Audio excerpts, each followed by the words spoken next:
वेदों के द्वारा कोई भी आप कर्मकांड करने चलो, कोई भी यज्ञ करने चलो, तो सबसे पहले भगवान का नाम लेकर के ही व्यक्ति पवित्र होता है।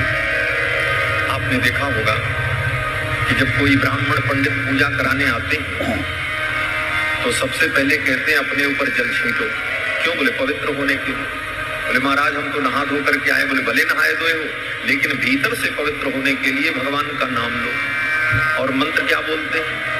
अपवित्रः पवित्रो वा सर्वावस्थां गतोऽपि वा यः स्मरेत् पुण्डरीकाक्षं सबाह्याभ्यन्तरः शुचिः।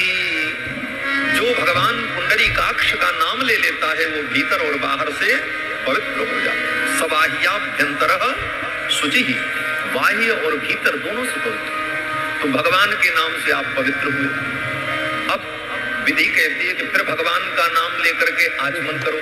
ओम केशवाय नमः, ओम नारायणाय नमः, ओम माधवाय नमः। भगवान के नाम से ही आचमन हुआ।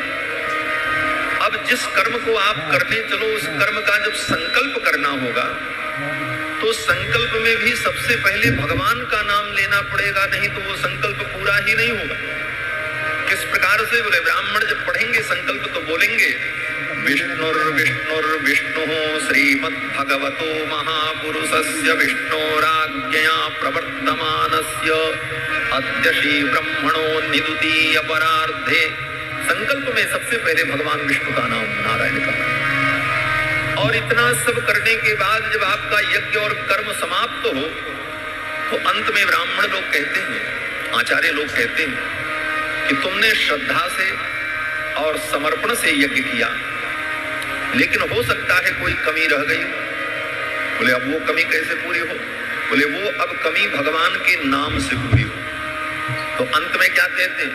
बोले यश स्मृत्या च नामोक्त्या तपो यज्ञ क्रियादिषु न्यूनम संपूर्णतां याति सद्यो वंदे तमच्युतम।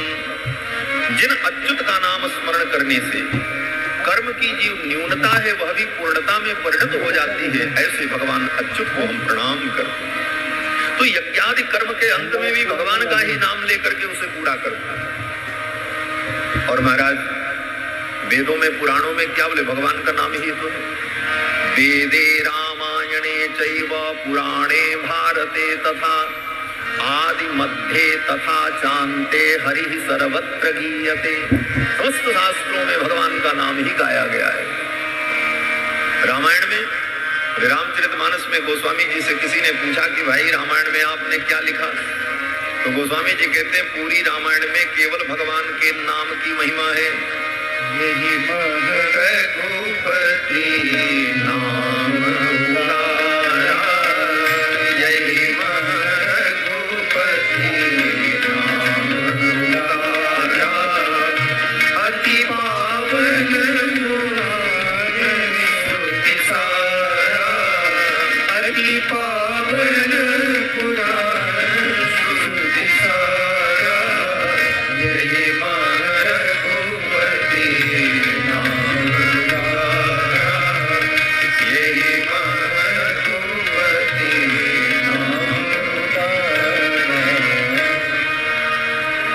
क्या है?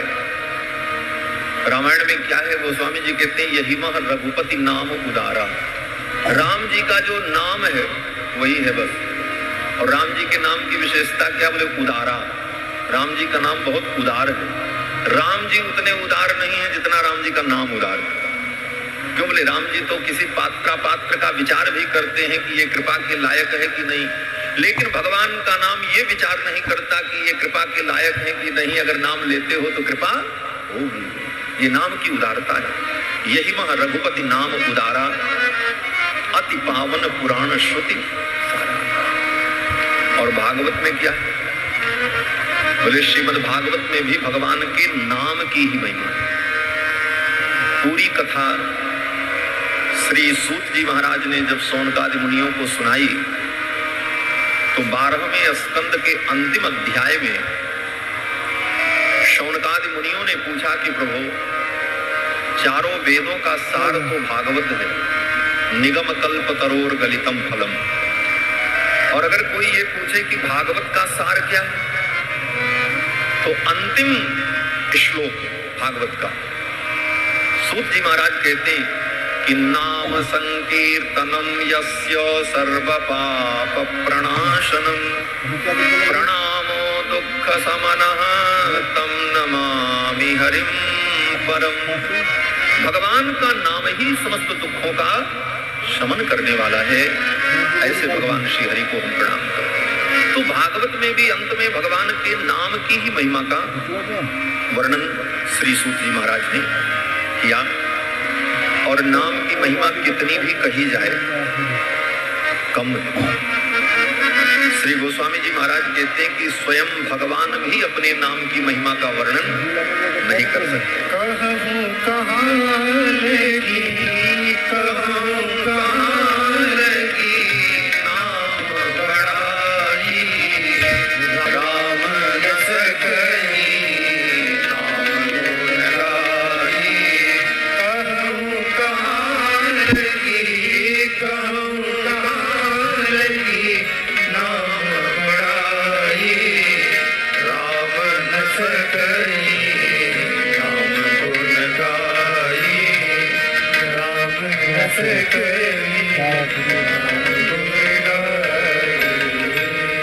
स्वयं भगवान श्री राम भी अपने नाम का गुणगान नहीं कर सकते, इतनी महिमा भगवान के नाम की है। और ऐसा सरल साधन, फिर भी हम अगर नाम का आश्रय लेकर आत्म कल्याण न कर सके तो हमसे ज्यादा अभागा कौन होगा। इसलिए कलिकाल में तो भगवान का नाम ही सबसे सरल और सुलभ साधन है। बाकी जितने साधन आप करो सब बड़े कठिन है। गोस्वामी तुलसीदास जी कहते हैं कि दम दुर्गम दान दया मख कर्म सुधर्म अधीन सबे धन को। इंद्रियों का दमन कर दो, इंद्रियों को विषयों में जाने से रोक लो, मोक्ष मिल जाएगा, मुक्ति मिल जाएगी। लेकिन कितना कठिन है। दम दुर्गम, इंद्रियों का दमन करना दुर्गम है। एक दिन 15 दिन में एकादशी रखनी पड़ती है तो 4 बार जाकर के रसोई घर देखते हैं क्या खाने को मिले। इंद्रियों पर जब इतना नियंत्रण नहीं है तो इंद्रियों का दमन कहाँ होगा। दम दुर्गम, दान दया मख कर्म, यज्ञ और दान कर्म, इससे भी कल्याण होता है। लेकिन ये भी सब लोग नहीं कर सकते। क्यों बोले? जिसके पास पैसा होगा वही नहीं करेगा। दम दुर्गम दान दया मख कर्म अधीन सबे धन को। तप तीरथ साधन जोग विराग सुहोय नहीं दृढ़ता तन को। तपस्या से कल्याण होगा, लेकिन तपस्या के लिए शरीर की दृढ़ता चाहिए, दुख सहन करने की क्षमता चाहिए। आज हम इतने सुविधा भोगी बन चुके हैं कि तपस्या इस शरीर से नहीं हो सकती। थोड़ी धूप नहीं सहन होगी, थोड़ी गर्मी नहीं सहन होगी, तपस्या। तप तीरथ साधन, तीर्थ भी हम ठीक से नहीं कर पाते। तीर्थ जाने की जो विधि है, पैदल जाओ, नंगे पांव जाओ। तीर्थ में जाते ही एक रात्रि विश्राम करने के बाद दूसरे दिन मुंडन कराओ, क्षौर कर्म करो, उस तीर्थ के पवित्र स्थानों में स्नान करो और कम से कम 3 दिन तीर्थ में निवास करो। और तीर्थ में असत्य संभाषण, अशुद्ध पदार्थ का सेवन, पाप की वृत्तियों का पूर्णतः त्याग करो, तब तीर्थ का फल प्राप्त होता है। और हम तीर्थ भी जाते हैं तो मौज मस्ती करने चले जाते, तो तीर्थ का फल भी नहीं मिल पाता। तप तीरथ साधन जोग विराग सुहोय नहीं दृढ़ता तन को। कलिकाल कराल में राम कृपाल यह अवलंब बड़ो मन को। तुलसी सब संयम हीन सबे एक नाम आधार सबे जन को। भगवान